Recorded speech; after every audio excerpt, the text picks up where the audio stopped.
America's love affair with Asian food hasn't just meant new dishes and unfamiliar ingredients. It's also brought a new burst of entrepreneurial energy as Asian chefs and restaurateurs strive to make their mark. In this episode of Lucky Chow, I'll meet 3 of these entrepreneurs and learn the secrets of their success. A young executive who's using his Thai auntie's recipes to take the fast casual giant Chipotle in new directions. A godfather of Asian cooking who applies the lessons he learned in the fashion and software industries to his James Beard Award-winning restaurant. And a former entertainer, once known as the Vietnamese Madonna, who's reinvented herself as the banh mi queen of Southern California's Little Saigon. Join me to see how they cook up big business while honoring their culinary roots.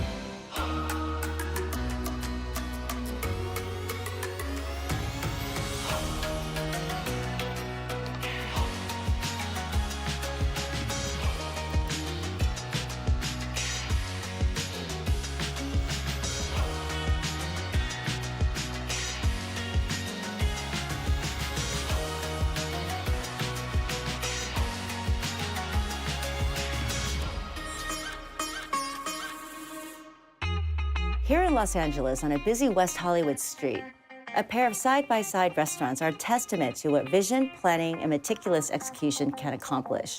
For years, Steve Ells, the founder of Chipotle, wanted to take his massively successful concept, healthy fast food made from responsibly sourced, high-quality ingredients, and extend it beyond burritos and tacos. That idea became a reality when Tim Wilden, the company's director of concept development, took his boss on a research trip to Thailand. He showed him that fast casual was already a way of life in Southeast Asia, where fresh, healthy, quickly prepared food is never far away. The result was ShopHouse, a growing chain where Tim oversees the design and decor, based on the traditional shophouses of cities like Bangkok, Hanoi, and Singapore, and a fast fusion menu that makes Asian flavors and ingredients as accessible as a quarter pounder. So the way the menu works is you choose one thing off each section of the line. First, we have our Napa cabbage and baby kale salad, chilled rice noodles, jasmine rice, or we have our brown rice. You're gonna select one of those. Then we have our pork and chicken meatballs, steak lob, chicken satay, and then our organic tofu. Again, select one. What is that? Charred This is our charred corn. Yeah, it's got a little bit of garlic, some sesame seeds. It's really mild. Got a little bit of the sweetness from the corn. It's really great. So we have first our spicy red curry, then we have our medium green curry, our peanut sauce, and these are all 3 kind of considered curries. They're coconut milk based. They've got different levels of spices. Then we have our tamarind vinaigrette. That one's sweet and tangy. It's really good. We have our pickled vegetables, papaya slaw, and herbs. This one's more sweet and sour. This one's got a little bit of peanut in there. It's got a lot of flavor. And then herbs, we have cilantro and Thai basil. Yum. Yeah, everything really looks good. really good. Yeah. How did you start ShopHouse? What was the idea behind it? I was working in the marketing department for Chipotle. Yep. And I was working on a number of projects really closely with Steve Ells, our CEO. And you know, I kept hearing Steve say that Chipotle's model would work with any kind of cuisine.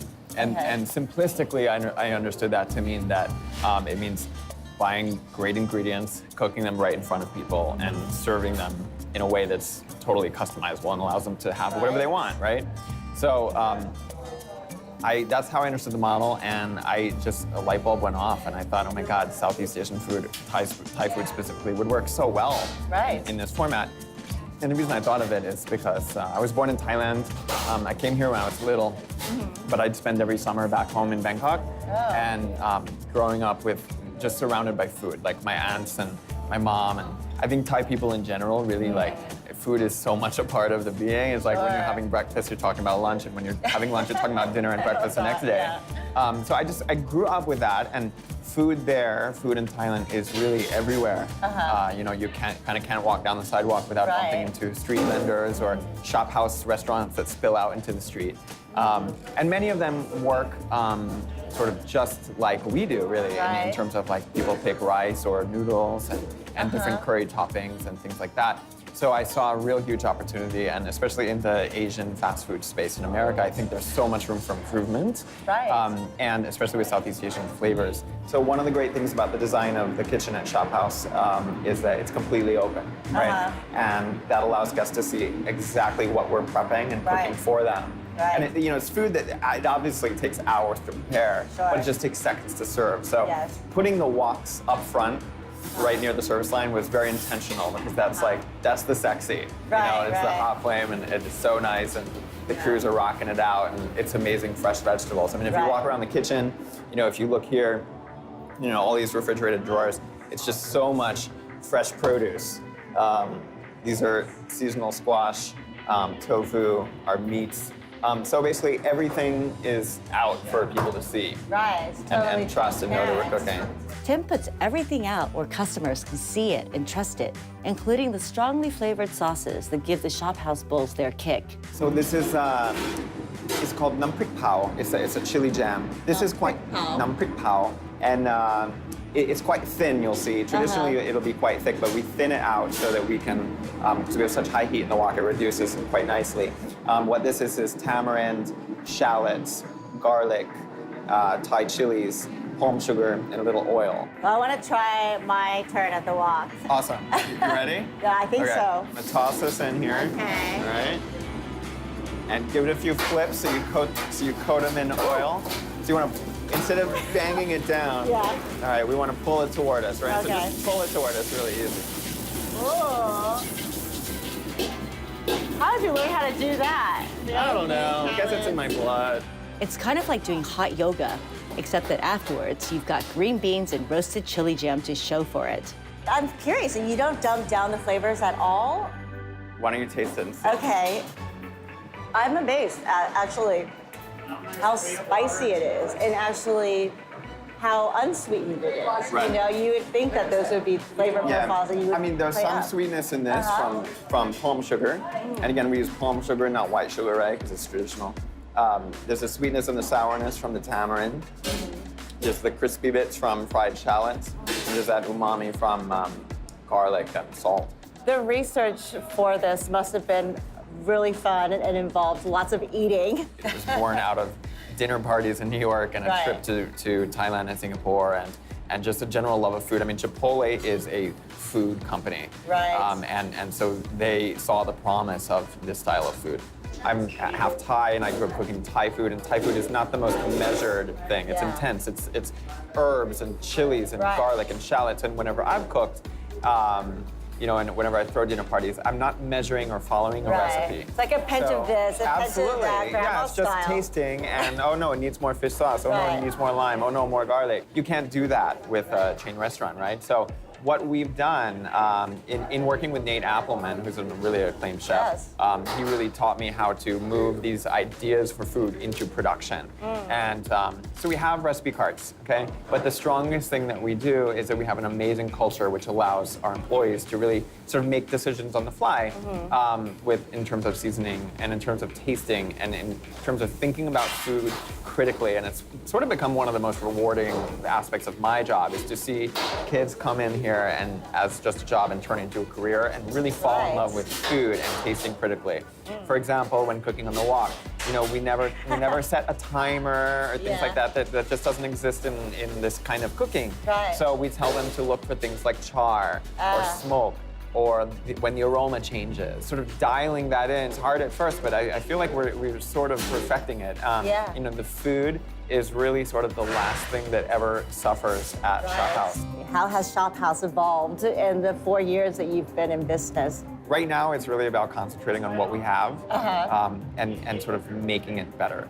I mean, how Shophouse has evolved is really sort of constantly looking back along our supply chain and figuring out how we can buy better and better and more sustainable ingredients. It's less been about developing new menu items or limited time only offerings, which that really is the fast food model, right? If you think about fast food and our competitors out there, they rely on the next thing, which people then flock to the restaurant to try, and then they don't go anymore, and then they have another limited time only thing. We don't do that. I mean, it's the kind of food that you can eat sort of every day, I think. Because of Tim's vision and his years of hard work developing the concept, I can walk into a bright, airy space in West Hollywood and within minutes be eating a meal that reminds me of the flavors of a Thai night market. Shophouse is Tim's baby, and there's a family resemblance. He and his restaurant both combine American ingenuity with a very Asian obsession with food. On Beach Boulevard in Westminster, the signs have me wondering where I am. Is this California, or have I stumbled into a corner of Vietnam? The names of the supermarkets, restaurants, and salons in the suburban strip mall tell a story of displacement and immigrant striving. And it's here in Orange County's Little Saigon that I'm meeting Linda Trang Dai. She's a former singer whose sexy costumes and provocative performances earned her the nickname the Vietnamese Madonna.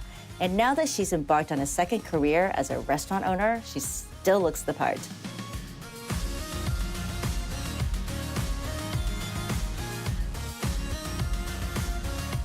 There's a backdrop of really popular Vietnamese stars in the background. Are these all your fans? My friends. Your friends? Yeah, all my friends. Are they all visited you here? Oh, yeah. The menu at Linda Sandwich offers Vietnamese favorites like pho, banh mi, and sweet, thick coffee, served with a side of sex appeal. I'm so intrigued. I mean, how did you decide to open a Vietnamese celebrity cafe? I didn't start out with this restaurant. I started out as an entertainer. Yes. You know, a Vietnamese entertainer. I was so blessed. Never knew that I got, you know, so much support. And Right. got so successful, you know, to my people. Like, Right. thank you so much, you know. Yeah. But because of that, because of all the support and all the love that they've given me, making me so big and then so unexpected. The two things I love most is my addiction is shopping and eating.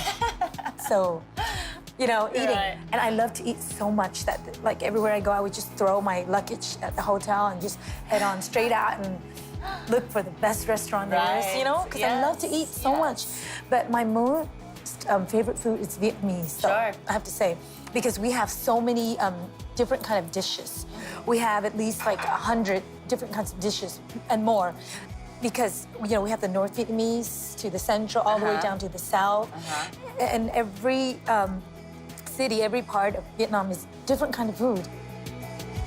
If this is what Vietnamese pop singers eat when they're on the road, then they're eating a lot better and healthier than their American counterparts. From the outside, as you see, you know, all the patios to all the way to the bathroom, I did it everything on my own. Really? Because I love to do interior designing, like decor, you know? I love it so much. Like from the chair, the couch, I designed this whole place. The wall, the color theme, everything. But when they come here, I want them mainly to enjoy the food. Right. But when they want to hear me sing, it's better if they go to my concert. So I am now going to make a Linda special. Okay. As you can see, that's one of our main special sandwiches. So it's a French bread, and I'll cut it up. And this is my secret recipe, Linda sauce, which, you know, it's like mayonnaise. You know, when you eat, it has to be good. Okay. So it has to be perfect. So I have to make sure that it's spread out So evenly. what is that you're putting on And now? this one is pate, as you can tell. And then this is the cold cut pork, okay, that goes on there. I made it different from everywhere else. We put a little shredded chicken on there too. Oh. You see? The chicken, we have the cucumber. And then this is the, you know, the hot pepper, the chili. And then we put the chili on here. And this is very, very different from everywhere else. Nobody puts this, but to me, onion is really flavorful. We have this very famous for Vietnamese sandwiches. It's the, you know, daikon vegetable, you know, very Daikon and carrot. carrots, mixed, and it's you know, it's vegetable. Right. So this is very popular for Vietnamese sandwiches. You put these cilantro on, and this gives it a good taste too. So that's the Linda special. See, you can see 5-star, and it really tastes like 5 stars. I made sure. I love banh mi because, I mean, it's probably the most well-known Vietnamese Sandwich. food dish, if you want to call it. Right. But I also I mean, it's born of such history. You know, Yeah. the French colonization This of is- Vietnam. I would say, you know, it's Vietnamese, but it's influenced by the French is because of the baguette, the bread. I mean, it's And- such an authentic fusion cuisine. Right, and you know, and it tastes so good. I prefer this over a hamburger any day. Thank you. I'm going to dig into this. If you don't Okay, mind. great. I'm glad. Do you consider yourself an entertainer or an entrepreneur or both? Both. Linda's entrepreneurial spirit means that she has less time these days to spend on the stage. But if it gives us a good banh mi, I'd say it's worth it.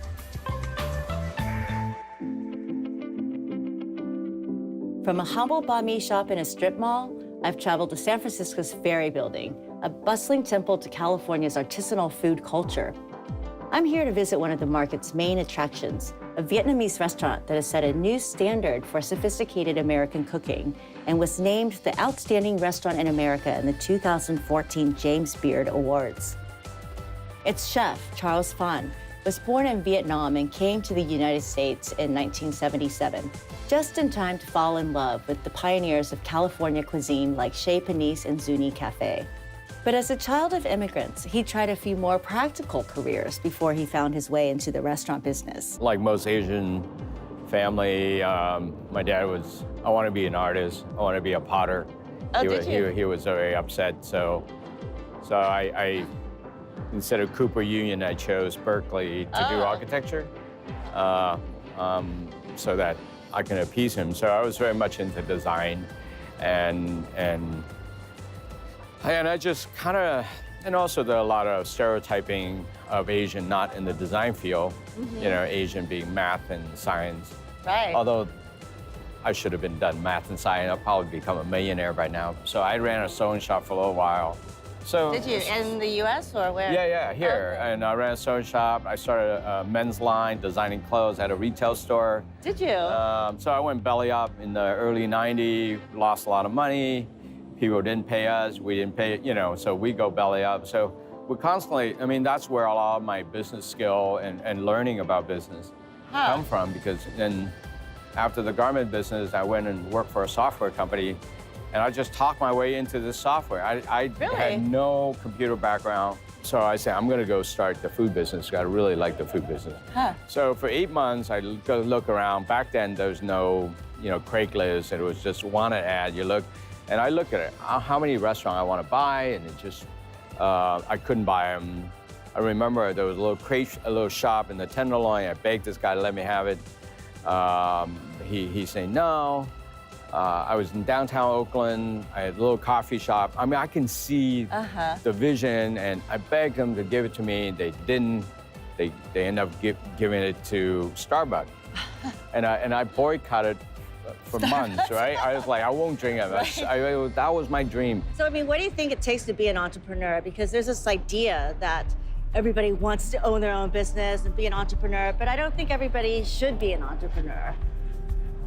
You won't know until you try. I mean, if you try 5 times and fail every time, you're completely broke. I think maybe it's time to stop. You know, maybe you don't got it in you. But I remember opening Sandor, and all I had was $20,000, and I negotiated the rent, $2,000, and I had put away, and we raised some money, you know, borrowed some money from, and I just knew that all I had to do is just put away $24,000. That's 1 year worth of rent. I was living with my mom at the time, so I didn't have a lot of expenses. It was just me and my brother. I convinced my brother to quit his job to come work, and just me and him. And we didn't have dishwasher, and we would just wait until the pile gets up, and one of us go back there, like either one of us cook or one of us wait table. It doesn't really matter. You know, a few months later, got my aunt, and finally, I think on the 4th month, I hired 1 dishwasher. And Is your family still involved in your business? yeah. But that dishwasher I hired, the second dishwasher now is one of my sous chefs. Oh, wow. That's been with me ever since. He's still here. And you probably made him a millionaire. Not quite, not yet. But that's entrepreneurship. I think it's better you do it before you have kids and marry. Or marry's fine, because your wife probably could fend for herself. If you're completely booked, maybe she can pay for, she can support you.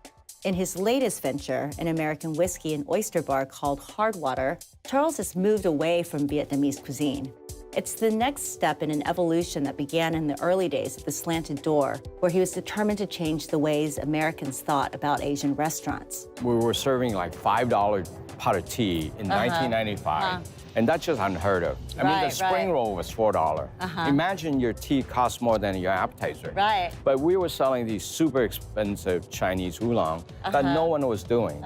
And a lot of some customer comes in and get upset because every Chinese restaurant they go to, they get free tea. But I was just like, no, we're not doing that. No, you really broke the mold. And then as well, I mean, I think something that you're really well known for as a chef is using local, sustainable, seasonal ingredients and crediting the purveyors on your menu long before this whole movement became mainstream. Well, it started from growing up in a little town in Dalat in Vietnam. I grew up really good food. I came here, and I remember coming here, I didn't like the butter here.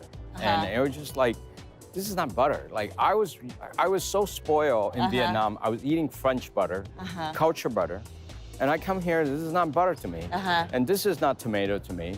So, you know, I always, and pretty much a year after we opened, we switched to all sustainable, all natural, organic food. Because, and the fact that I was going to school in Berkeley, you know, eating at the cheese board and, you know, shopping at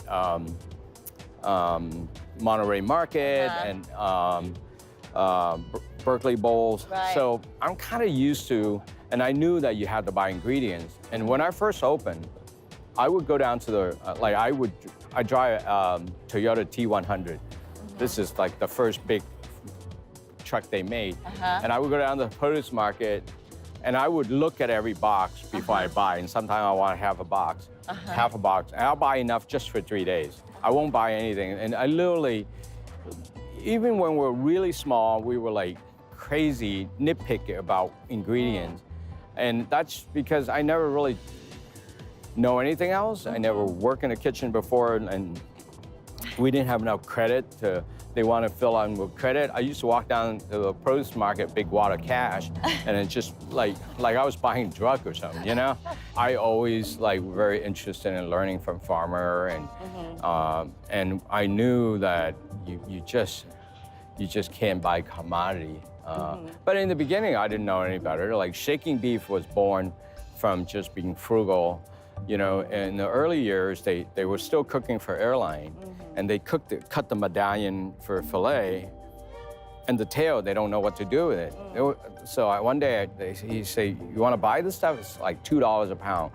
I mean, filet, even back then, it was like $9, $10 a pound, and you have 28% waste. So this is clean filet for $2. That's just like $1 more than like hamburger meat, you know? And that's how Shaking Beef was born. But it's really about finding that ingredient. And every year we would retest. If we find a new beef guy, we rethink. We have blind tasting to see, you know, not only they have to be sustainable and natural, but also they have to taste good. And I think over the year we build enough values. When I love it when a Vietnamese family said, my grandma actually loved your restaurant. When they say that, it's just like, oh man, like you just knew that, okay, you know. Stamp of approval. Yeah, stamp of approval, because they know what is good, and there's no, hopefully she didn't see how much, you know, the granddaughter paid for it. There was always a fad, you know. At one point was fusion, then at one point was nouvelle cuisine. They come and go, but my idea has always been a really, you know, traditional, like using culture and food as a way to tell the story. Right. So it's like, I feel like my job is bring a little piece of Vietnam and bring good food to you, but not to invent some new technique or new presentation. I'm not gonna wow you with some new idea, but this is more like really classic idea. Chefs who bask in the bright lights of New York or Los Angeles may have a higher national profile, but Charles Phan belongs on the short list of those who combine creative cooking, business acumen, and a fierce work ethic with the willingness to take a risk. Hard Water, a minimalist take on a New Orleans oyster bar, demonstrates his adventurousness, though its focus on whiskey was also a canny reading of where hipster taste was heading. Pretty good for a kid from Dalat. When we have money here, we go buy a McDonald's franchise. Right. And because the scale of this country is so vast that everything, it's hard for people to get noticed, and that's probably why they buy franchise and put it in the middle of the mall. It's a lot easier than having to ideate and come up with something right, brand new. but I think that you're missing out. And of course, there are a lot of places now have a lot more interesting food, and the trend is changing. And I think that, but once you get people eat better and healthier, it doesn't matter if they're like super wealthy or super poor, they're gonna figure out a way to eat well. Just the Asian community have proven that. So how do you limit all the things that you want to do? I think that's probably the better question, because you have so many ideas and there's opportunities everywhere you look, really. I know. Well, I gotta still save time for my gym, unfortunately. And the partying. Oh, right. So that's what's stopping me. From neighborhood joints to globe-spanning franchises, dedicated entrepreneurs like Linda Trang Dai, Charles Phan, and Tim Wilden are driving the growth of Asian cuisine, and that in turn is driving the growth of the American food industry. They do it through hard work and vision, but perhaps most importantly by not losing sight of what's on the plate or in the bowl. The fresh noodles, fiery curries, and tangy fish sauces that, with the help of their entrepreneurial skills, they translate into new American classics.